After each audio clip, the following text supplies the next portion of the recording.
Have you ever wondered how the treatments that nowadays are saving millions of lives were developed? Well, everything starts with a clinical trial, and this is no more than a research study involving human participants that is intended to evaluate the safety and efficacy of a treatment. A clinical trial has many phases. Before even experiments are conducted on at least 2 animal species. Afterwards, the sometimes conducted phase 0 and also phase 1 determine if the product is 100% safe in humans. Then in phase 2 and 3, larger populations are taken to evaluate if the treatment is effective on its purpose. If it satisfies all requirements, the treatment is approved and becomes available in the market. Then phase 4 is responsible to continue monitoring it. But despite some unpopular beliefs, clinical trials extend beyond the introduction of a therapy to the market. The ethics behind its procedures are integral to their essence, otherwise tragic situations can happen. One embarrassing example is the Tuskegee study, which happened in the 20th century. Under the premise of free health examination for Afro-Americans in Alabama, the participants were used to study the expansion of syphilis. However, for 40 years, those participants that were diagnosed with the disease remained uninformed of their condition and untreated, which resulted in deaths and the further spread of the disease.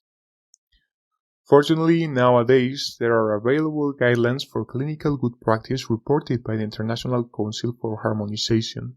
The foundation of its basic ethical principles rely in 3 main ideas that were originally stated in the Belmont Report. Respect for the decision of the potential participants, ensure always their clinical beneficence, and of course apply equal justice in the selection process and treatment. For these reasons, participants will always be able to withdraw at any moment from the study, while having an informed and accessible knowledge of the risks and characteristics of the trial, and while not being coerced, of course. In a clinical trial, different parties work together to ensure that this runs smoothly. The first one is the sponsor, the financial and main responsible to oversee the trial. He also designates the different responsibles of other activities, such as, for example, the clinical research organization, which, led by a principal investigation, is the one designing the whole research plan. Then the review board, a committee of scientists and non-scientists, do the ethical approbation and supervision of this research plan. And once the research is conducted or is being conducted and results are obtained, the data monitoring committee is the main internal organ responsible to audit the safety of the trial. Finally, the whole research group by itself is also responsible for supervising themselves and ensuring that everything relevant is documented and reported.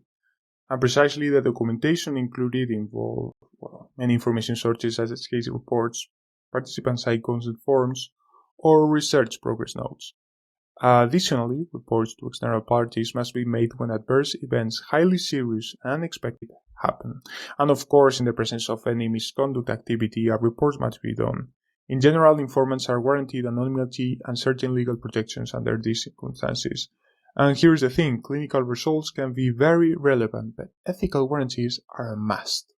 The reciprocal trust between clinical trial responsibles and participants is the current motor of our medical research, and for that reason it has to be treated with great care.